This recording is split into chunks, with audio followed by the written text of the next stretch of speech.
Well, good morning, my Teaserking family. How is everybody today? I am just fine. Cold out for my walk, but I did it anyway.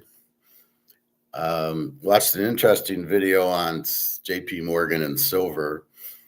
Uh, they've screwed themselves because of all the shorts they did. Everybody's asking for delivery, and they don't have the physical to deliver it. So they're in big doo-doo because they have to deliver it. There's not like they're asking, will you take money instead of the gold? And they're all going, no, we want the physical. Because of the shortage of physical gold and silver, nobody wants money. They want the physical. And they can get it cheaper on COMEX because of all the JP Morgan price suppressing that we keep talking about.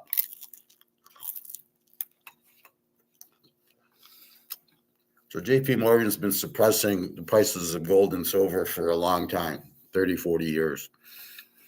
And to do it, they had to do shorts because that's how you get the price down. It's all coming home to roost now. They're fucked. People need it for the industrial use. People want it for the money use. So they don't have it. And they're trying to get new, and nobody will give it to them. They're trying to say, can you take it later? And everybody says, no, I want it now. And all this. So part of it is, yeah, it's solar panels and it's that, but most of it is really physical. And it's way more than JP Morgan has or can get. The end of COMEX is just hit. And we will see that in the next, couple of weeks. It'll be gone, and then we'll get a real physical price of gold and silver, which will be 10 times the price now.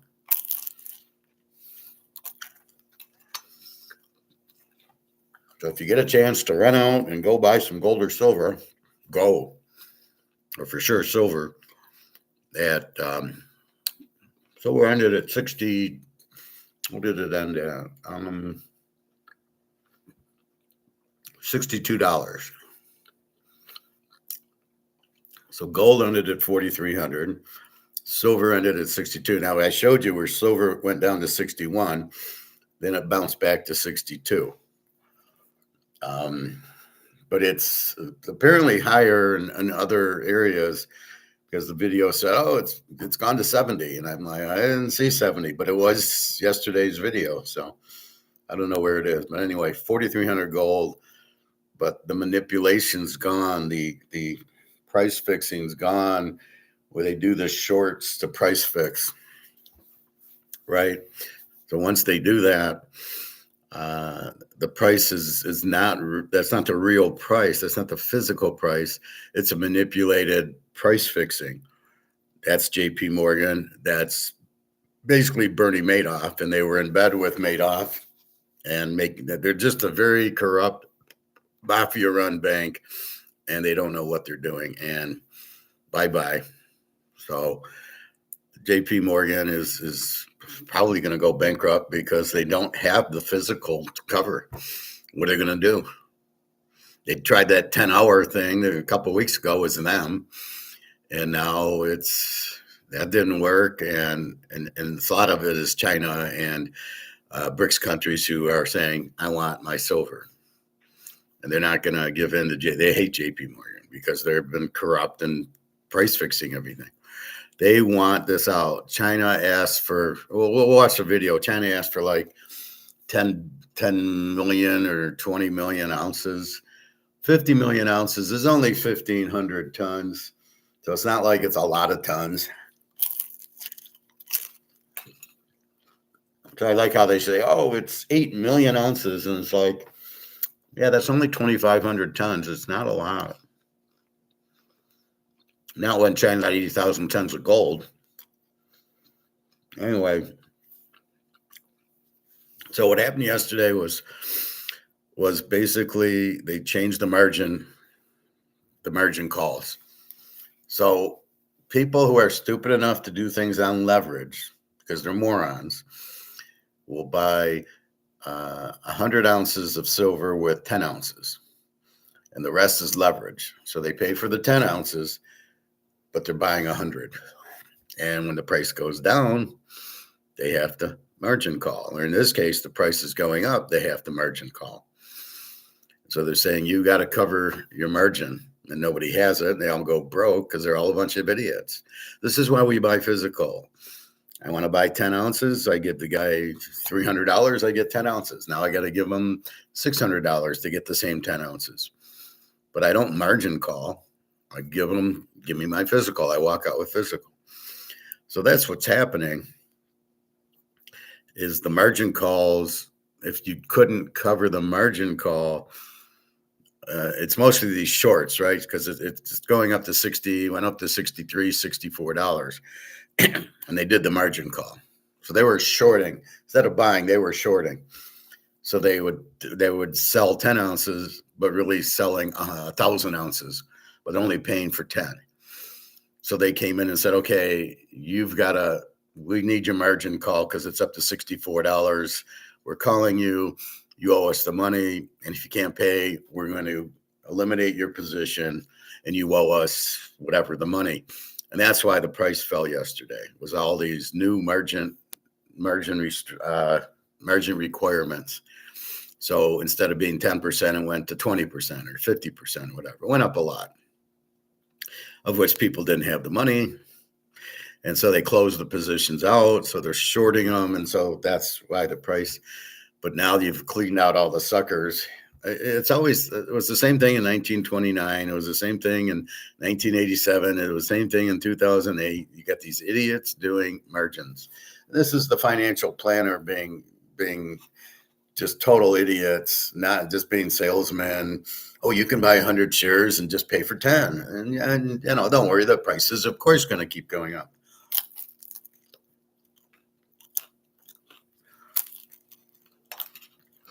Or in this case, they're shorting. The price will go down. Look at my chart. So that's what ends up happening over and over again. People, there's nothing wrong with being greedy if you're smart. It's when you're greedy and stupid. Most people are greedy and stupid. We all want to make money. We all look for the best way to make it, but we want no risk in the portfolio. So we buy gold and silver, keeps the risk out of the portfolio, right? Because it can only go down because of manipulation, but now you have demand, and really the demand is the trigger of the silver price going up, and of course the gold price. So once you have that demand, the key to prices is demand, right? And supply. So if you have a little supply and high demand, the price is going to go up. It's not going to go down. You can't short it. However, if the demand stops, the price would go down because nobody wants it. So you got to sell it cheaper. So if I want to sell this for $100, if there's nobody to take it, I got to lower the price. However, if I want to sell for $100 and there's 10 people who want it, I'll end up getting 500. It's the demand that pushes the price or takes away.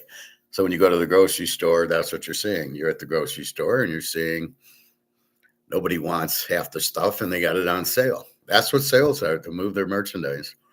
Otherwise, the grocery store goes broke because the grocery store is not there to keep their inventory on the shelves. It's to get rid of their inventory. And so they got to lower the prices. Anyway, so that's the key that's what's happening. So I have a video for that. Football today, we've got Army Navy. We've got the Navy 6.5, 39. And we've got Washington is playing Boise in a bowl game. I don't even understand. They're minus 10, 52.5 now.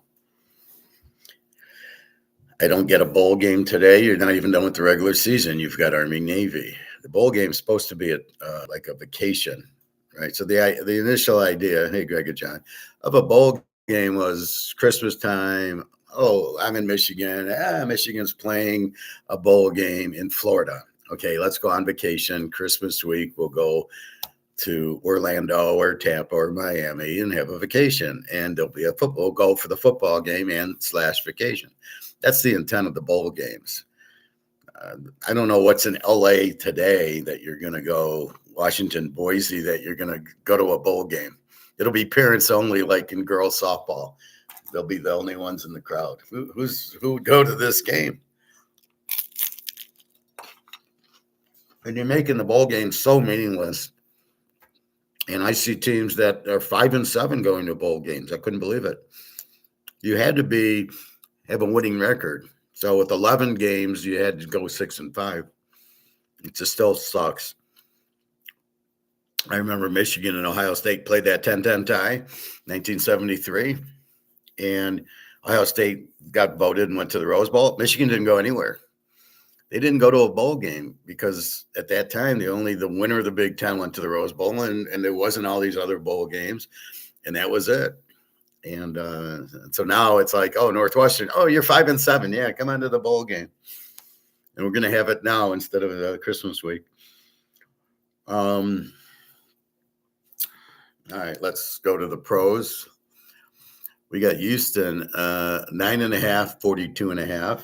Now, Arizona has a lot of injuries like they did last week. Houston's pretty solid. Houston's must win as they're 8-5, and Jacksonville is 9-4. And them for the wild card, 8-5. Buffalo's what do we got here? Buffalo is 9-4. So Houston's a game behind Buffalo, or the 9-4 teams. So they have to win it for both reasons. They're at home, and Arizona's all banged up. Sort of like last week. We got the JETSs against Jacksonville. Jacksonville 13.5, 41.5. What's happening here is they're going to go with Brady Cook. I think he was the quarterback of Missouri, if I can remember, a few years back. Really? I mean, so Tyrod Taylor's out and Fields is out. So I love the coach. Well, we have full confidence in it. Well, if you did, then why were you playing Tyrod Taylor? So something's wrong with the Jets because all the players, they're all like injured. They don't want to play. That's a bad coach. There's a good coach. The players play. Like, I don't like Dan Campbell because I think he's an idiot, but he's a good coach from a motivation standpoint. But you see his guys play that are injured, like St. Thomas last week. We're here on the Jets. No, my elbow hurts, my shoulder hurts. I'm not going to play. So anyway, so we got the third string quarterback for the ETSs, Jacksonville, and a must win, hanging out with Houston and the wild cards. So they got to keep winning to win the division. So it's a must win game for them. And the Jets, yeah, this is in Jacksonville. So I'll look for a big, how good's Brady Cook going to be, really? Oakland goes to Philly, and Oakland is starting Kenny Pickett. Where do they find these guys? Kenny Pickett couldn't start for Georgia or Utah or Vanderbilt. Daggio would be better. It's just amazing. And Philly, Jalen Hurts sucks. Philly is 12, 38.5. Keeps going 11, 12. Philly's lost 3 games in a row. Oakland's terrible. I'm not saying Philly's all that, but we'll see. We'll check weather too. Hey, Alex. Good morning to you. So we've got, Philly with 3 losses. I mean, Jalen Hurts is so bad. Between him and Lamar, I don't know who's worse. So, Jalen Carter's out. Oakland, Geno Smith's out, and they're going with Pickett. So, if Philly can't win this game, they might as well just pack it up. They need the game. They're 8-5. They're a game and a half up on Dallas, who's 6-6-1. So the 5 losses versus the 6. But it's not even if they need the game. It's they've lost 3 in a row, and you're playing the worst team in football, or one of them, Oakland. Washington goes to the Giants. Daniels is out. They're going to go with Mariota again, and the Giants are going with Dart. The Giants are 2.5, 46.5. A lot of injuries, which we'll go through. Um,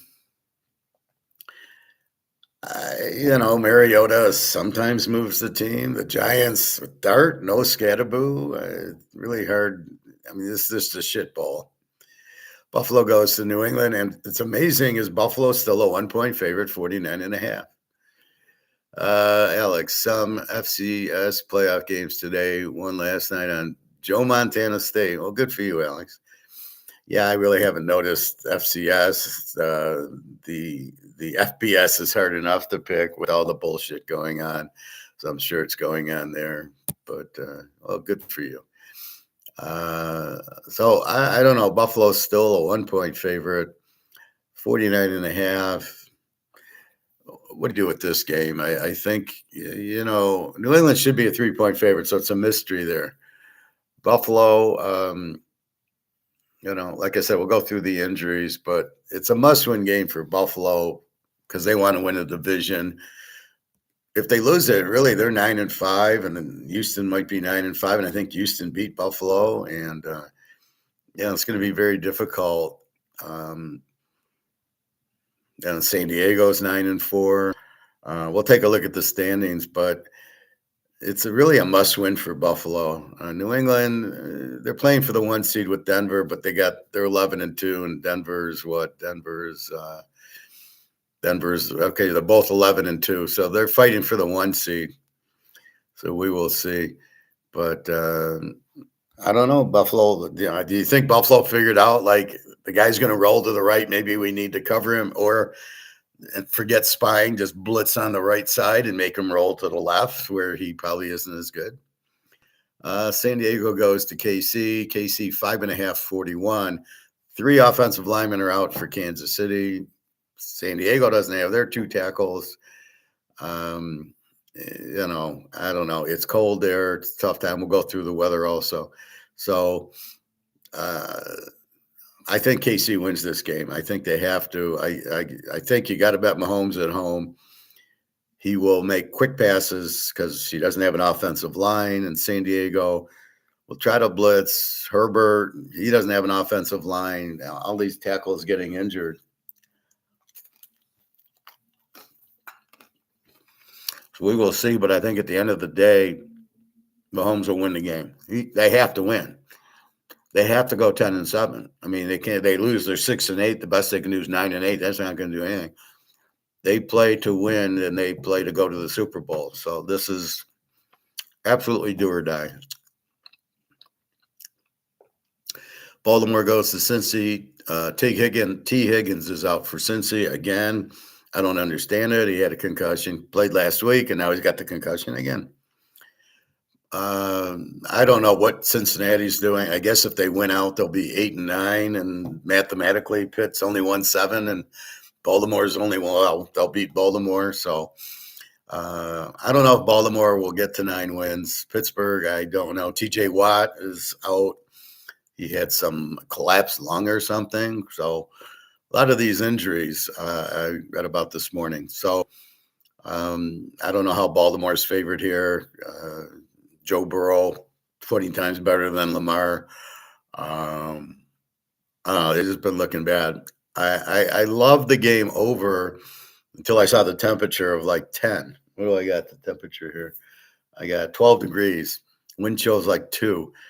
I can't bet over on a game with a 2 wind chill, right? Even though this is a beautiful over, because Burrow and that weak defense, Baltimore will score, Cincy will score, but I can't do it. I assume there'll be more running, which probably favors Baltimore, but I think Joe Burrow will throw the quick passes to the tight end and to Chase, and they'll run the running back, and we'll see what happens. Cleveland at the Bears, another very cold game. The Bears 7.5, 38.5. Cleveland's got some injuries to their offensive line. The Bears playing well. They're going to run it down their throats at home in the cold. I don't know. I don't know if I'm a believer in the Bears. They did beat Philly. They did come back against Green Bay. And this is the 3rd tough defense in a row because they had to play Philly, Micah Parsons last week, and now they got Myles Garrett. But if they're going to run the ball down Myles Garrett's throat, he's not the same.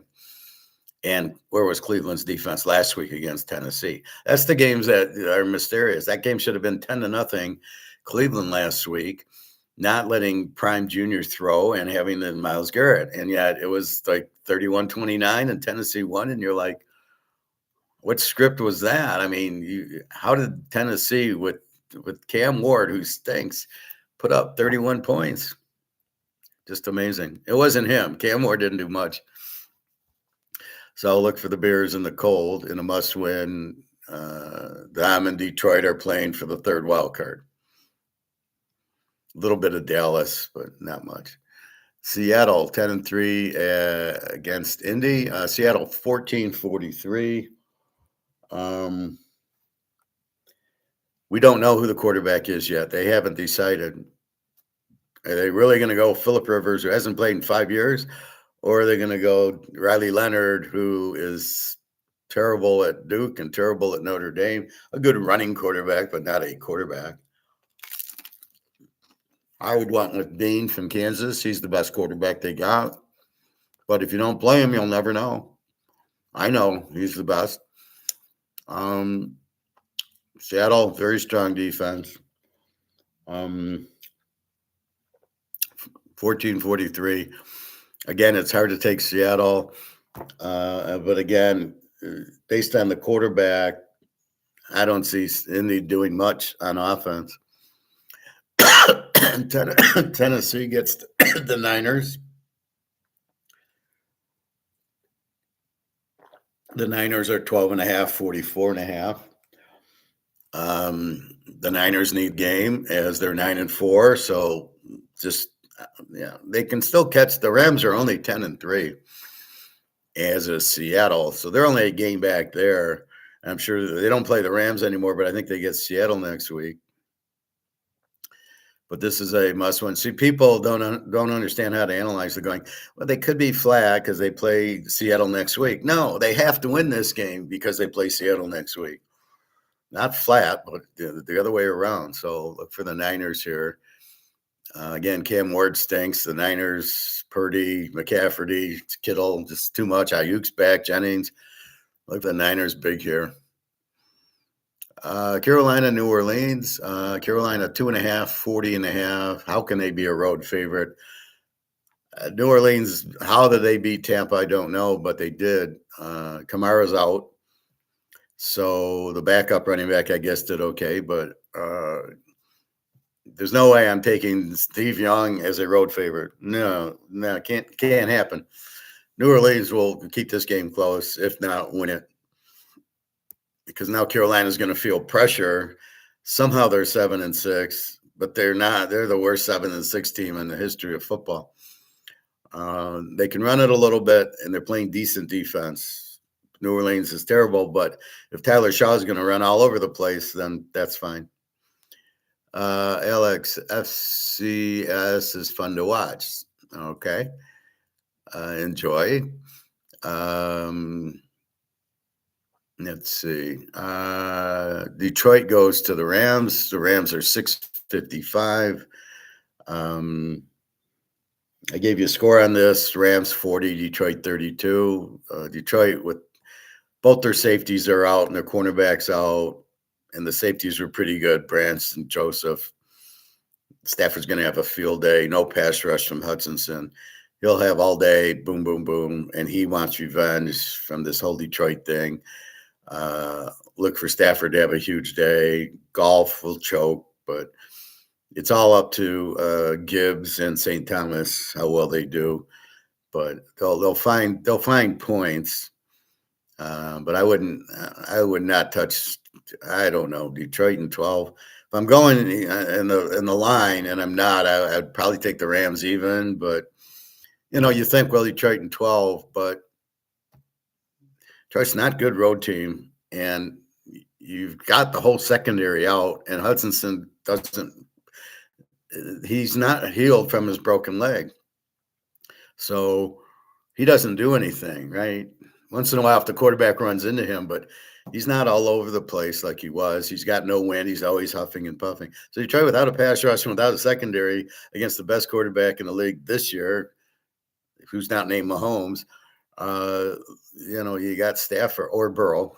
So you got Stafford who's going to light it up. Devontae Adams is playing. Pukanuka. Who's going to cover? Who's going to cover those guys? So the Rams will be, like I said, I got it 42-30, 40-32. The Lions will score. They do their little trick plays, and they'll hand the ball to Gibbs. He'll break a couple just because of how good he is. But yeah, that's the only way I can see is watching a 70-point game the way you're supposed to watch it. Green Bay goes to Denver. Here's your free play. Take Denver plus the 8.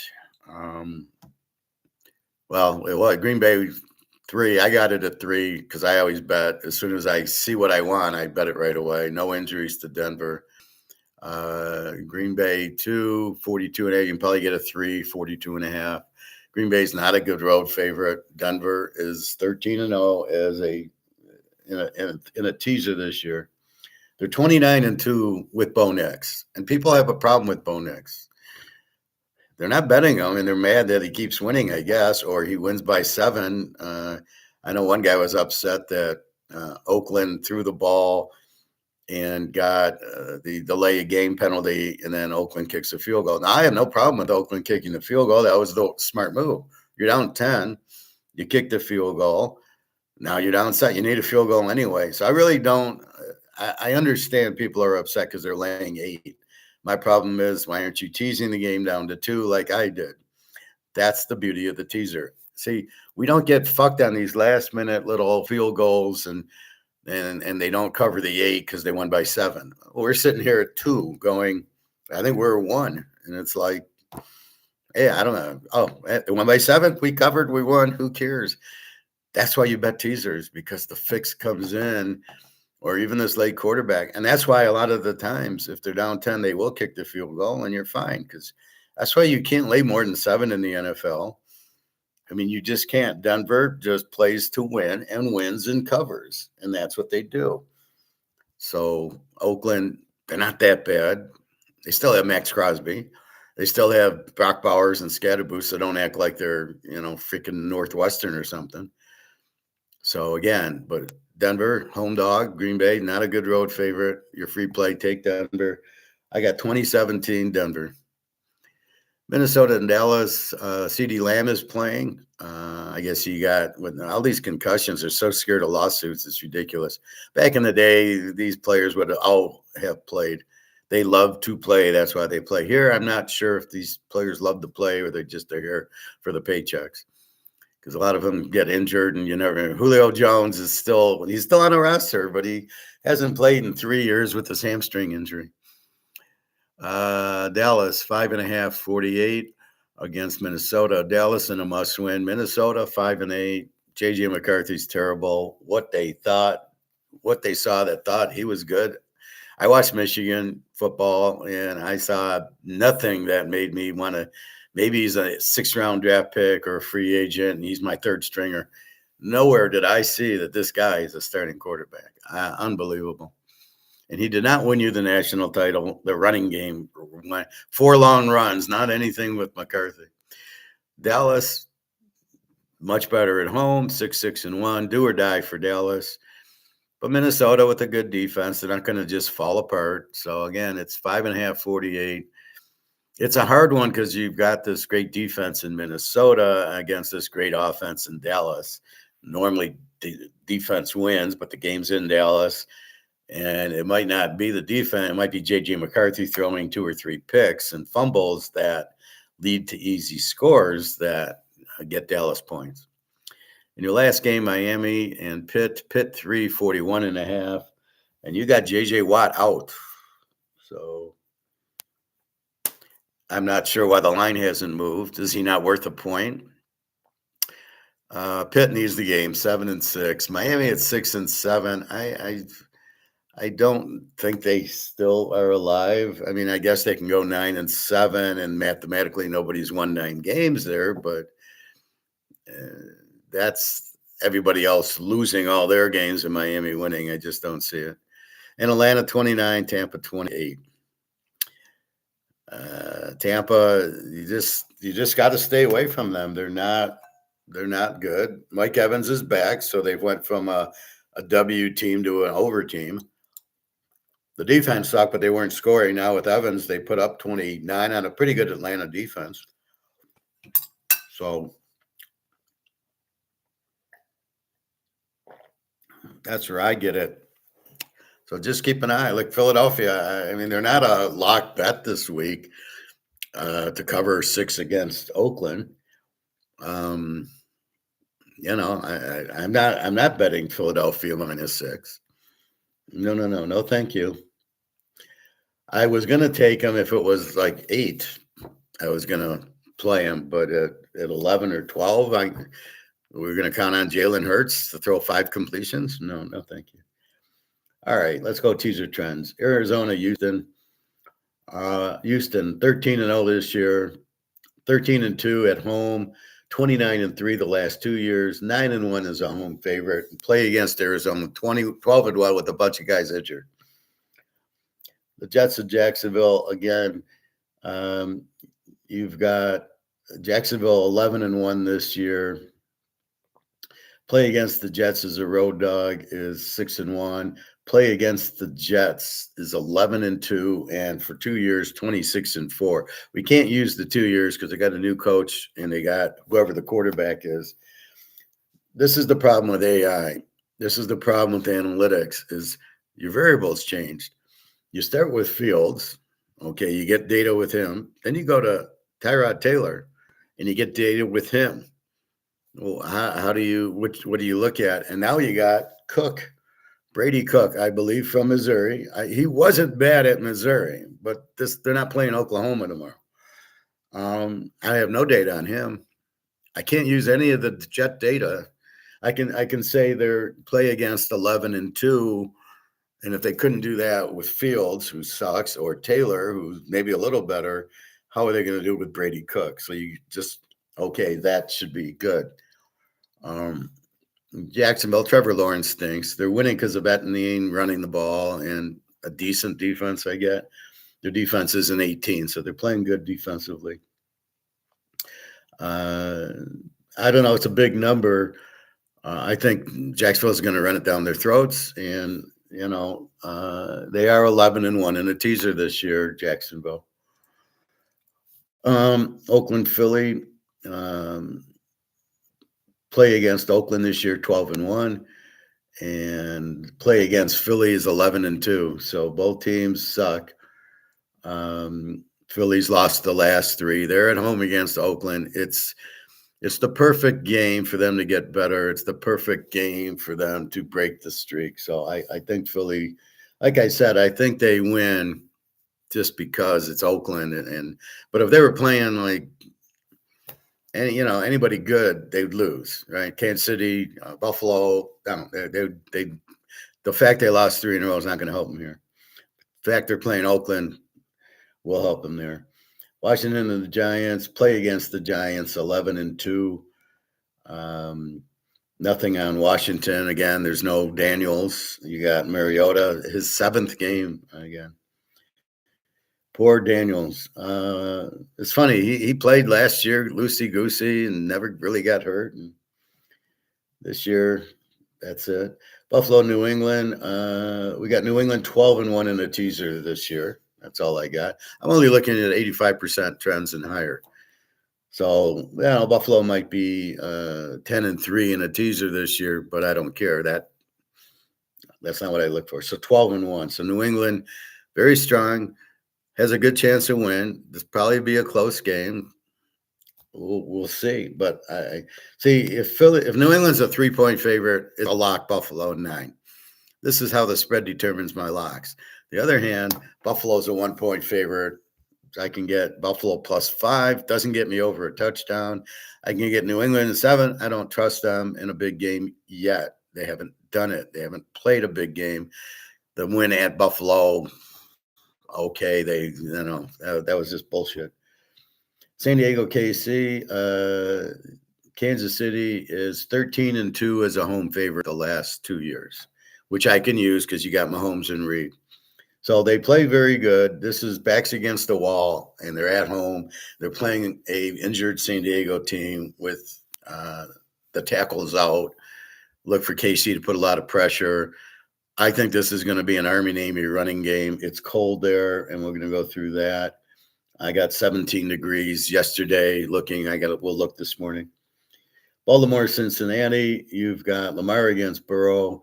You've got play against Cincy 11-2. Baltimore 12-2 is a road favorite. Cincy 4-0 is a home dog. And in teasers, you can have different looks. So with Joe Burrow, since he's a much, much better team, obviously, a lot more points, obviously. That's why he's Joe Burrow. Lamar, I don't know what he's doing. I don't know what sport he's playing. I was watching some highlights. No, I was talking about the Niners in 81 to my buddy. And I said, they won with Freddie Solomon and Dwight Clark with Joe Montana in 81. They won the Super Bowl. And I go, and then I said, see, that's what Lamar should be, Freddie Solomon, right? Freddie was fast. He was a quarterback, turned into a wide receiver. They won the Super Bowl because they had Joe Montana. They didn't try to put Freddie Solomon as the quarterback. But what Baltimore is doing is putting Freddie Solomon as quarterback instead of using him as wide receiver. Lamar should be a slot receiver. I don't understand Harbaugh being this stupid and not playing him at receiver. He's very fast. Nobody can catch him, but he can't throw. He shot puts the ball. He doesn't win. He can't handle pressure at all. He doesn't win big games. He turns it over. He fumbles all the time, throws interceptions. He can't handle big games. He's not a quarterback. We all know this. Why is he not a slot receiver? Nobody could cover him. Then you get a quarterback in who's a decent quarterback, not necessarily Joe Montana, but you go after one in the draft. You draft Tagovailoa, right? Or get Robertson from Sawyer Robertson from Baylor, who's great. Get him, put him at quarterback, let Lamar go to receiver where he should be. And there you go. Oh, you just won a Super Bowl. Oh, okay. I don't get Baltimore. They're so stupid. It's beyond me. I don't like either Harbaugh, especially with the shit going down at Michigan now. I really don't like Jim Harbaugh. He's cheated. Now this. I mean, terrible. All right. So since he's probably a live dog, you can't think Baltimore is just going to blow him out. It's going to be very cold. But you got Chase and Burrow.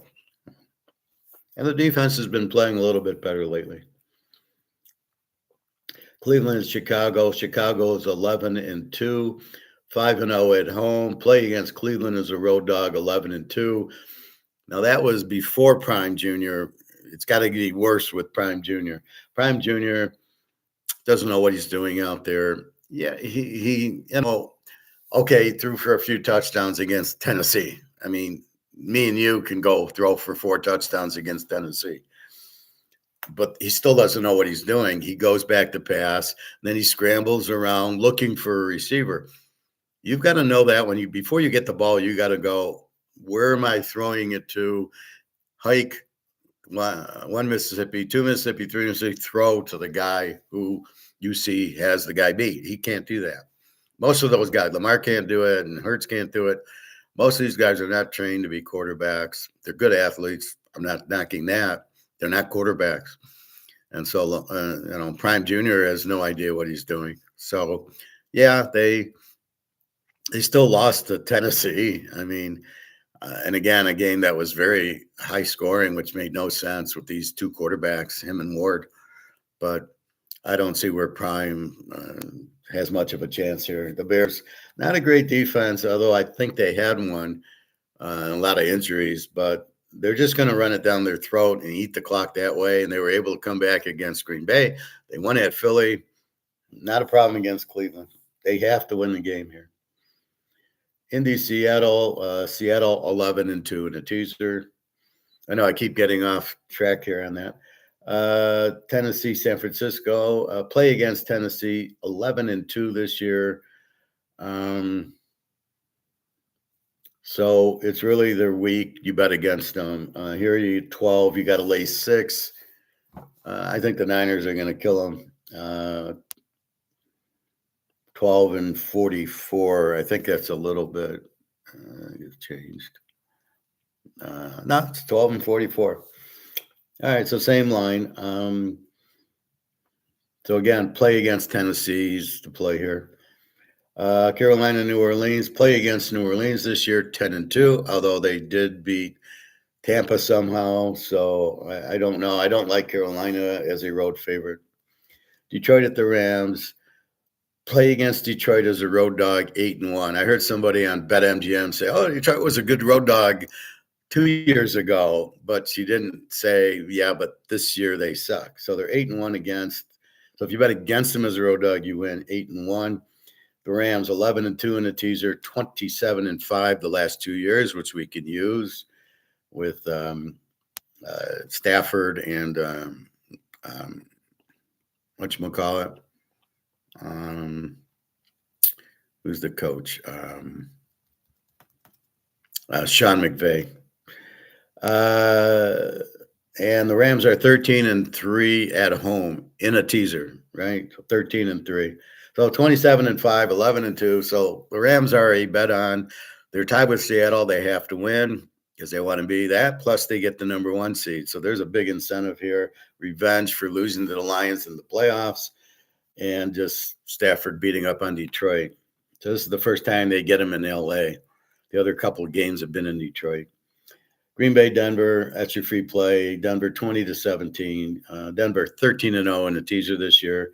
29 and 2 under Bo Nix and Sean Payton. 14 and 0 at home. Why is Green Bay favorite in this game?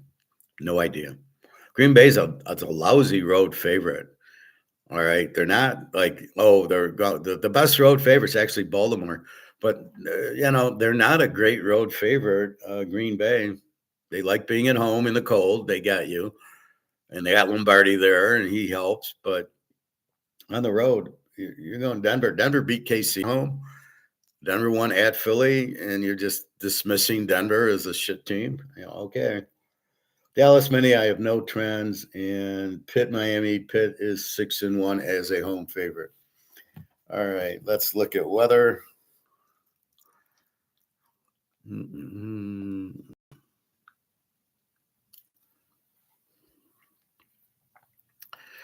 All right, we start with the Bears in Cleveland.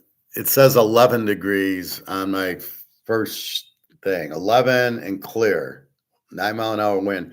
Then I hit the read more button, and it gives me a little more detail. And it says 10 degrees, sunny, so we don't have that. We don't really have wind, 10 mile an hour. Sunny with a high near 13. Wind chill values as low as minus 20. So they're not including the wind. West-northwest wind, 10 to 15 miles an hour with gusts 25. You got minus, I'm going to write that in, minus 20 wind chill. I got to see something.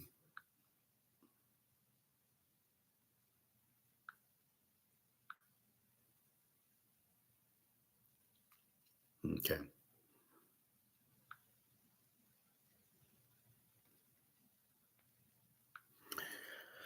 So, very cold. Prime Jr. will be running, looking for fire, and the Bears are just going to run and run and run. Caleb won't be able to turn the ball over because they'll be running unless he fucks up some snaps. Myles Garrett, this is not his game. He's a pass rusher, and they're going to run it right at him and right down his throat. Baltimore, Cincy, we got 15 degrees, 7-mile-an-hour winds, clear. We don't have any rain or snow, I think, this week. Mostly clear with a low around 1, west wind 1 to 5. So you're talking now. I don't know when they say low around 1 if they're meaning game time or at 10 o'clock at night when the 1 is, but we know it's only 12. I was going to lock this game over with the normal temperature. I can't do it with the -1 or a 1 or 5 or whatever it is. So I couldn't I couldn't play my lock. I'm so sad because you wait for this lock. You wait for Joe Burrow, Baltimore. It's a lock over, just like clockwork. But you've got to take into the variables. Is AI going to take this variable into account? And if it does, how? Do you have a little variable in your formula that says if the temperature, for weather, wind, snow, 1 degree out? I doubt it. So this is a game I can't go over on. And what puzzles me is the fucking over is still 51 and a half.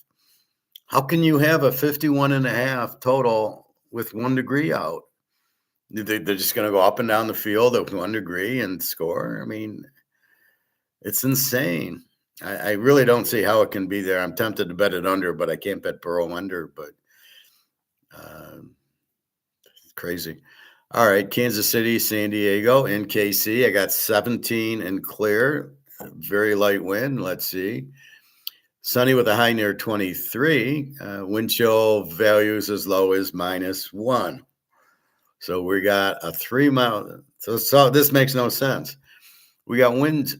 We got northeast winds 2 to 7 miles an hour, but we have wind chill as low as -1 with light wind. How can that be? You a 20-mile-an-hour wind, I could see the wind chill. You have no wind. You have no wind chill. What the fuck are they talking about? So let's just say it's going to be cold, and I have taken appropriate action in the cold. How to bet in the cold. That'll be my next book.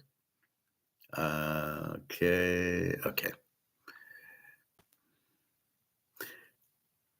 Because the cold, it's hard to throw. You're going to get more running, which is going to eat time. And that's what you have. So there we go. Buffalo in New England. Now here it's 29 with the chance of snow and 7 miles an hour. We don't give a shit about the snow. That doesn't hurt us. 30 degrees, 8-mile-an-hour winds, partly cloudy with a low around 13, northwest winds around 10 mile an hour with gusts as high as 21. Well, let's just say 10-mile-an-hour winds is not a big deal with a low around 13. So it goes from 30 to 13. Yeah, without wind chill, I still think you get a pretty decent 1 o'clock. It's going to be in the 20s. 7-mile-an-hour wind here. Washington at the Giants, 29. Everything's gotten colder. And everything's outdoors this week, where a lot of weeks they're all in the domes. Washington at the Giants, 29 degrees, 11-mile-an-hour winds. Again, you've got Daniels out. You got Dart in. Good luck with that. 28 degrees, 12-mile-an-hour winds, sunny out. Mostly clear with a low around 18, northwest winds around 13 miles an hour. Okay, so this makes sense. You got winds. So you can have a windy day, about an 18, 20-degree day. Again, is this an over or under? The total on this is 47. Wow. And you've got Mariota against Dart, 47. Wow. How is that game going to get to 47? All right. Now here, and then this can probably use for the Army-Navy game. I got 30 degrees, Oakland at Philly, 14-mile-an-hour winds, and sunny. So we got no rain or snow, really, just a little in the New England game.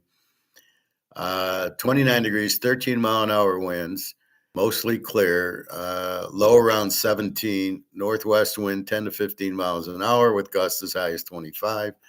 New snow accumulation of less than a half inch possible. Even if it does snows a half inch, who cares? So you're looking at 20 degrees, but you are looking at some wind, but not a lot. 10 to 15 is nothing, and sunny. So I'm assuming that's your temperature for the Army-Navy game. That starts at 3 o'clock. The Jets go to Jacksonville. Brady Cook, welcome to the league against Jacksonville. Jacksonville is playing a pretty strong defense, and they've been running the ball down everybody's throat. 71, 10-mile-an-hour winds and sunny. I am not looking at I don't need it. 71. Oh, it's going to be wind chill down to 68. Not worried. It is clear, so that's the key. Arizona at Houston, it doesn't matter. It's in a dome.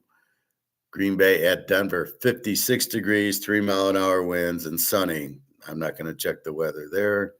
Detroit at LA's in the dome. The Rams. Carolina, New Orleans in the dome. We don't care. Tennessee goes to the Niners, 61 degrees and foggy. The Fog Bowl. That was Chicago and Philadelphia in Chicago. It fogs when it gets really warm out, when it's been cold, because the water steams up, just like tea, right? So this is 61. Indy and Seattle, we got 54 with a chance of rain, so not really worried about that. Rain's fine.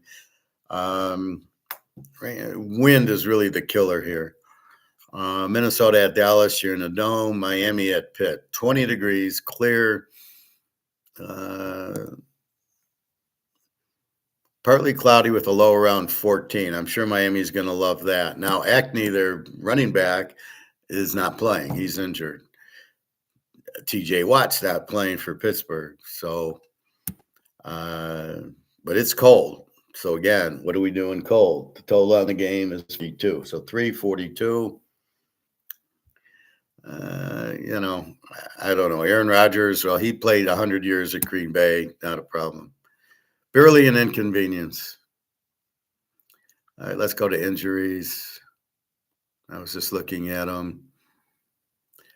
Quarterback Philip Rivers will reportedly start for Colts. Okay. Does that matter? Or are we like, oh, I'm gonna bet on Indianapolis because he's the starter? The guy hasn't played in 5 years. Are you fucking serious? Unbelievable. So quick headline, CeeDee Lamb will play. TJ Watt had surgery.